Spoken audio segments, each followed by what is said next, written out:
Hello students and welcome to chapter 12, Entering Foreign Markets. So another good opening case. This one's about Starbucks, a US company that decided to expand into foreign markets by first going into Japan and setting up some tight procedures and protocols and contracts. They're able to make it a success. And generally what firms do once they meet with success is that they copy and paste with some minor adjustments. That's what Starbucks did from the lessons they learned successfully in Japan. They took what they learned from their Japanese experience and replicated it throughout other markets, including China. Very difficult market to get into because of the vast differences within that huge country. It entered those markets as a joint venture and then licensed their product, their offerings, to that newly created joint venture. Unique way to do that business. So chapter 12, as it says, focuses on two closely related topics. One, the decision of which markets to enter, when to enter them, and on what scale. And then secondly, the choice of entry mode.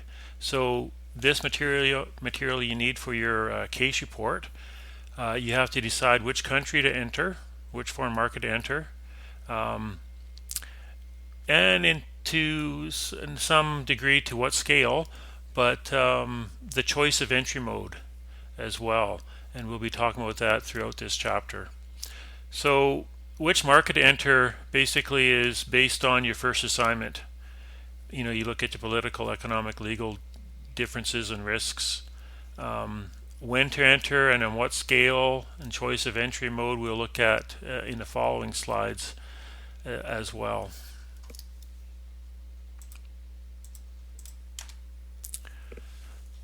So major significant issue with which challenges international businesses. As we said, they must decide which foreign markets, the timing of entry, first mover advantages, first mover disadvantages, pioneering costs. We'll talk about some of those issues, that first mover issues later on as well, and the scale of entry and that strategic commitment. What kind of commitment do you put into venturing into a foreign market? And there's been lots of successes, there's been lots of failures, Starbucks being a success, Target, Canadian Tire being on the other end of that success. So your basic decisions. Which foreign market? 196 nation states in the world, and they all have widely varying degrees of opportunity. So which foreign market to enter, as I've said, is based on your first assignment and your case report to the first part. The choice of that foreign market depends on long run profit potential. Favorable markets are generally politically stable. It is possible to enter into a political system that's more socialist or communist. As long as it's stable, it could be a favorable market. Have free market systems. So even in some communist states, they do have some free markets within their systems. Relatively low inflation rates and low private sector debt are good signs of a favorable market. So once those attractive markets are identified, the firm then has to consider the timing of entry. When do you enter a new market? This gets into that first mover advantage or first mover disadvantages as well. So go early or go late. Early entry, basically you are there before others. Late, you're there after. So there's some first mover advantages, which include the ability to establish that strong brand name. you can become known. Your product can become known as, or your brand can become known as a product. We have some examples in Canada with that in terms of Kleenex. We call tissue Kleenex, even though Kleenex is a brand. It was the first one in Canada, and it became synonymous with the industry. Whereas if you were to ask for a Kleenex in the States, they might look at you a little strange, wondering why you want a particular brand of tissue. So first mover advantages, that ability to establish that strong brand name, also the ability to build up sales and gain that cost advantage over later entrants. Of course, build up sales, you are gaining some experience. If you are producing products there, you have ridden that experience curve and are able to produce it cheaper. The ability to create switching costs that tie customers into products or services, which make it difficult for later entrants to win over business and sales. Switching costs, that could be with it's like that VCR and Beta would be an example, if you remember those good old days. Country moving in or business moving in, setting up that switching cost, or setting up a strong brand name, establishing themselves as the go-to player in the industry. If say Beta goes in first and then VHS tries to go in next, you're going to find some barriers, because the consumers have to basically buy a different type of recorder to play your tape, as an example. And McDonald's in the Middle East, I found when I was living there that they were the first American fast food into the Middle East.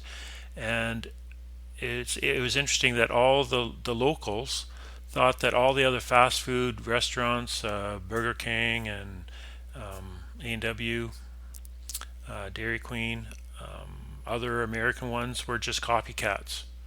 They didn't realize that they have a solid history as well. Some first mover disadvantages. So this would be an advantage to come in a little later. You have what is referred to as pioneering costs. Pioneering costs arise when that foreign business system is so different from that in the home market that the firm must devote considerable time and effort and expense to learning the rules of the game in that new foreign market, which then those rules could be, there's time and resources, money spent doing that. Other businesses are perhaps watching what's being done and learning from the mistakes of the first of the first business in there. The cost of business failure, if the firm is ignorant of that foreign environment, and they make some major mistake. The cost of promoting and establishing product offering, including the cost of educating customers. That's something that you would have to spend time doing as well. New product into a foreign market, you might have to spend time advertising and educating the consumer about why they should purchase your product that they perhaps haven't seen before. So the pioneering costs, another way to look at that would be costs that the first entrant has to bear, while the second entrant may be able to avoid, especially if they watch what that first firm does. KFC was the first one in China, first fast food restaurant in China, but they weren't as successful. McDonald's went in there and capitalized on the mistakes that KFC did, and has done quite well.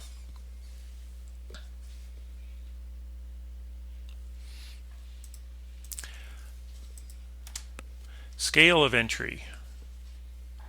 So Deciding to enter a foreign market, of course, on a significant scale is a major strategic commitment. So after choosing which market to enter and the timing, firms need to decide on the scale of market entry. Firms that enter market on a significant scale make a strategic commitment to that market. Small scale entry has the advantage of allowing a firm to learn about a foreign market while simultaneously limiting the firm's exposure to that market. So you go there on a small scale, you can learn while you're doing, and you're kind of minimizing your risk. Large scale entry has that strategic significant commitment. It's basically a decision that has long-term impact and is difficult to reverse. Target came into Canada on a large-scale entry. Almost overnight, there were hundreds of stores, and for them to leave had a significant cost, billions of dollars.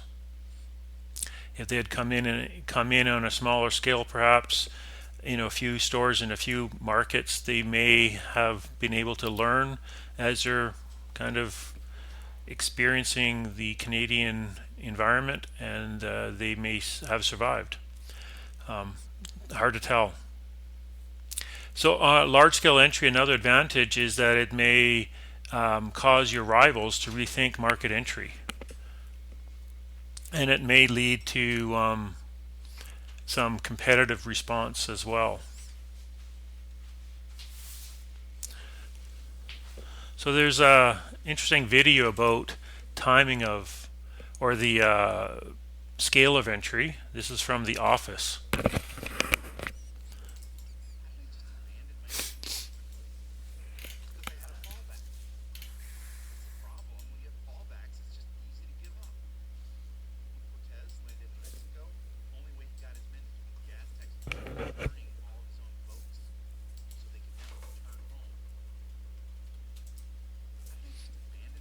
Oops. So I find that interesting, especially with that Cortez remark. In the early 1500s, he landed in Central America, South America, basically reinforced his decision to make this a large-scale entry by causing the boats to burn. And I've used that in multiple choice exams as well, in terms of Cortez and burning the boats, basically showing his team, his group, that they were there. We'll continue this discussion in the next video.